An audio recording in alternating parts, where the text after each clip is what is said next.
Hi, I believe a lot of you would like to be able to service your own water filters.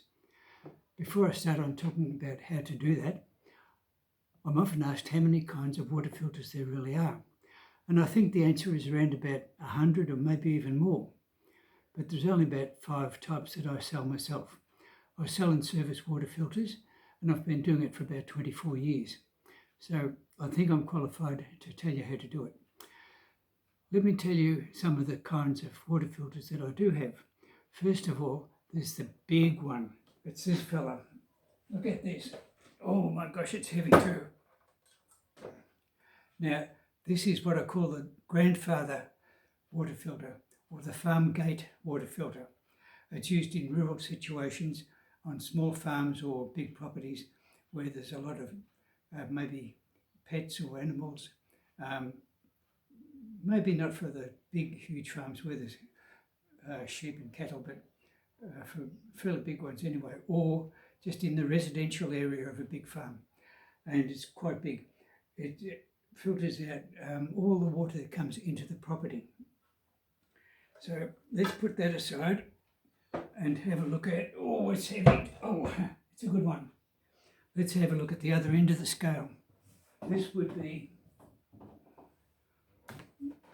the smallest water filter.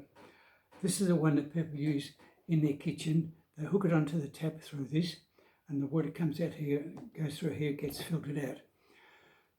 These are used by people who are renting or people who are wanting to go take a filter on their holidays when they go to their holiday house.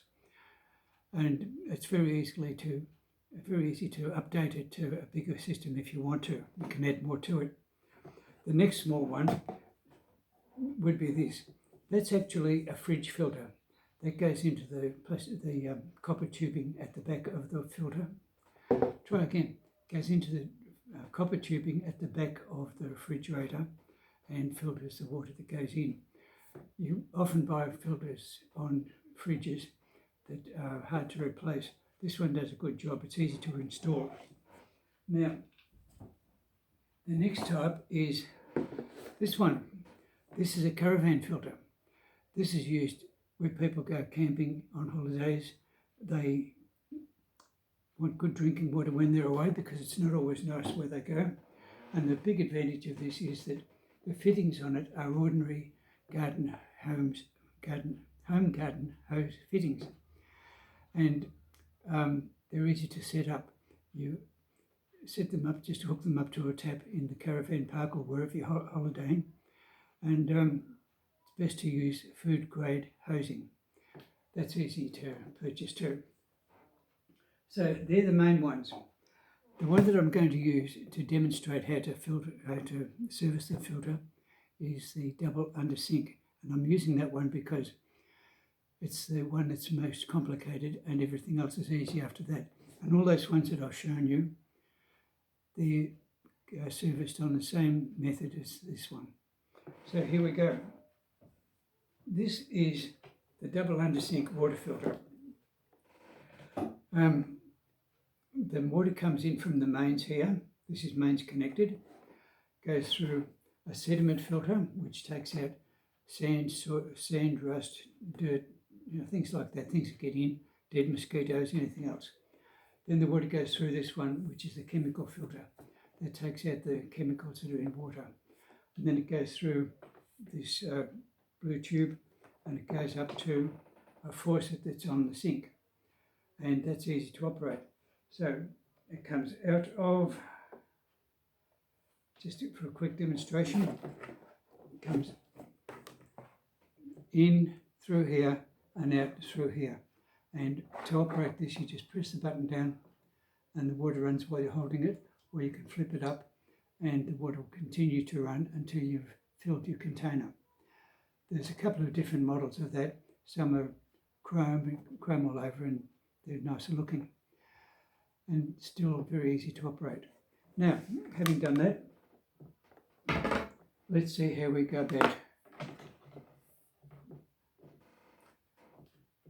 servicing the filter. Servicing just means taking out the old cartridges, cleaning it and putting in the new cartridges.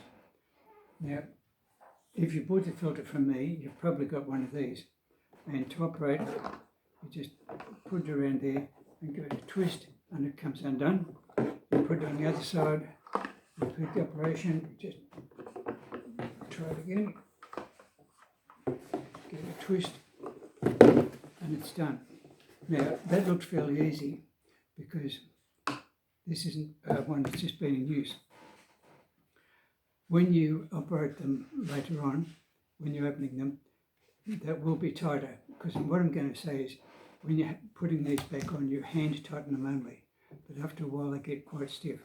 So when you put this on, instead of just an easy turn like that, you've got to really give it a good hard pull like that because they get tight. So don't give up if it doesn't open the first time, just try it again.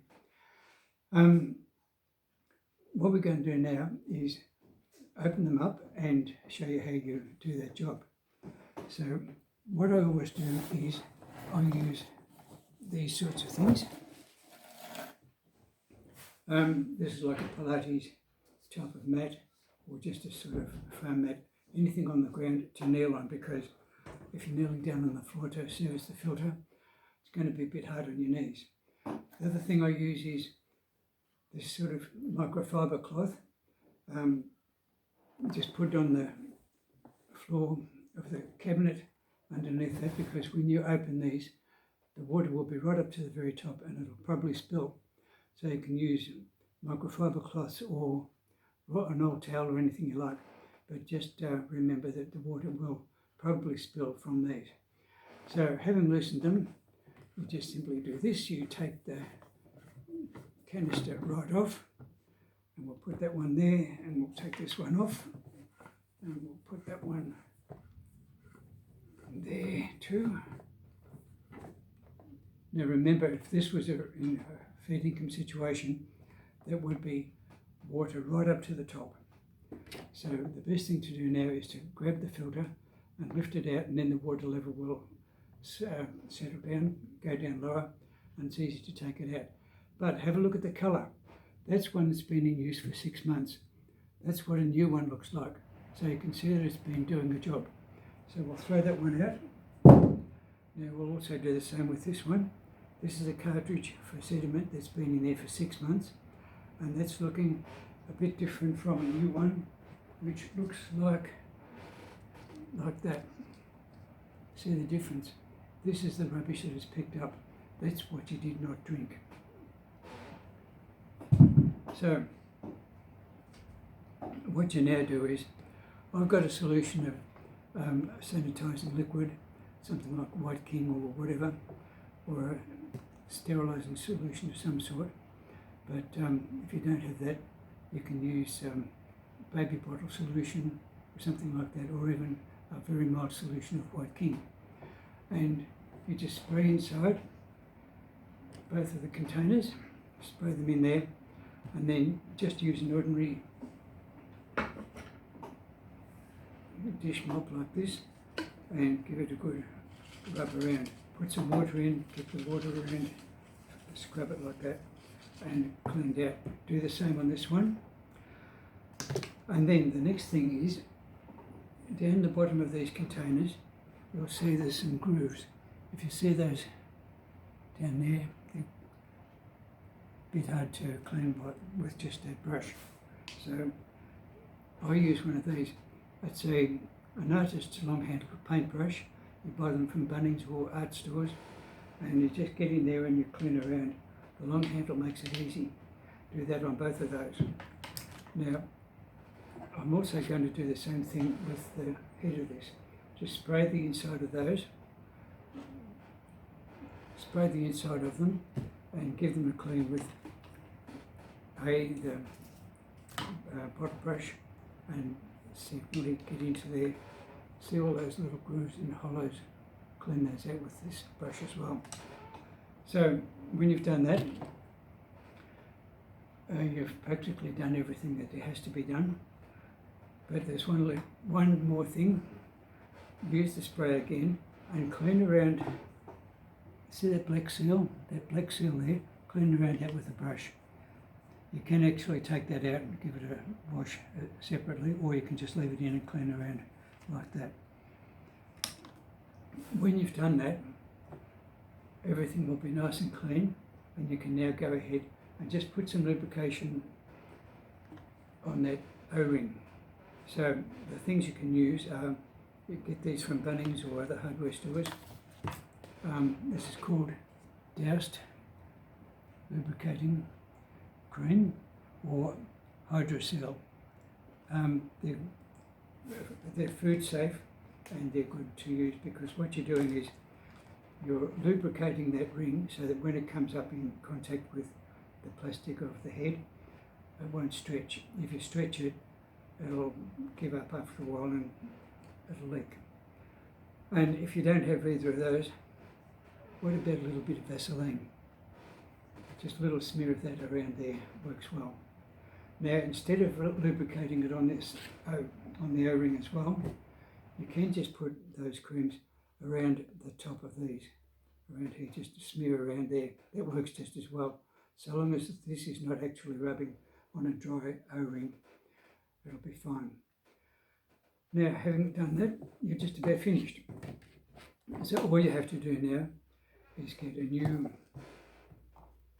brand new white sediment filter, and you have to wriggle it around a bit to make sure it sits properly in the bottom, and then you go back into this part here and you screw them together again, and all you're going to do is hand tighten it. So we've got it to there, haven't finished tightening it yet. Now we need another cartridge, and we'll just pop that in there, like so. Before we put that in, there's one thing I should mention. Quite often you'll find that there's a little gasket on the end of the, where is it? Where's it gone? I did have another one.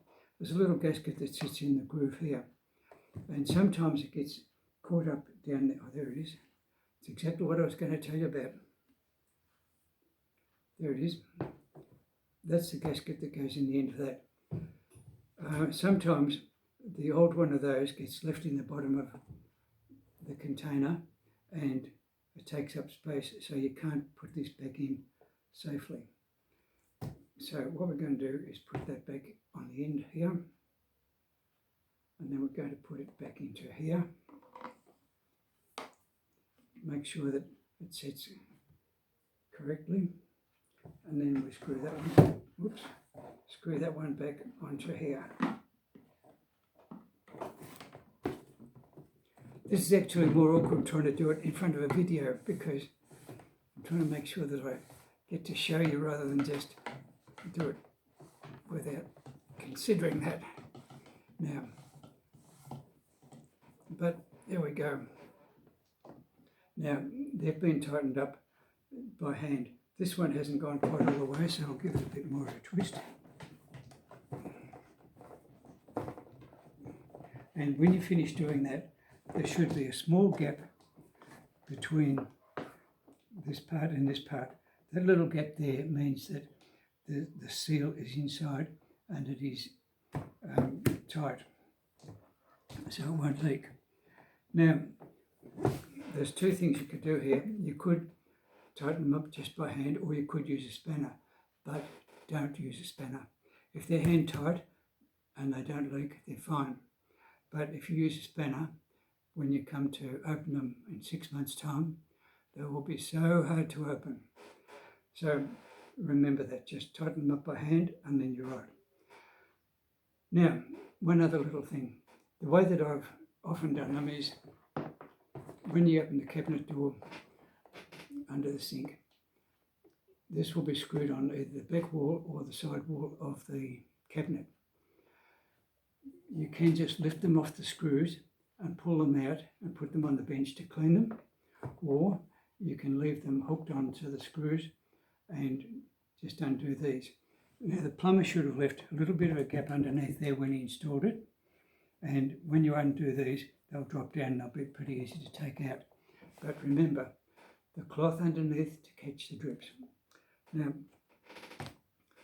where we're up to now is just trying it out. So you turn the water on, and you do that because you've got the mains connected to a valve which goes in there, and the valve turns backward or forward to turn the water on and off. When you turn it on again, the water will start to flow.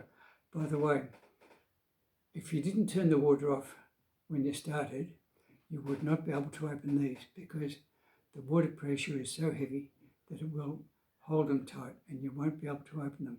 But if you did manage to do it, if that water was still turned on and you managed to open that, you would flood your kitchen. So don't try it.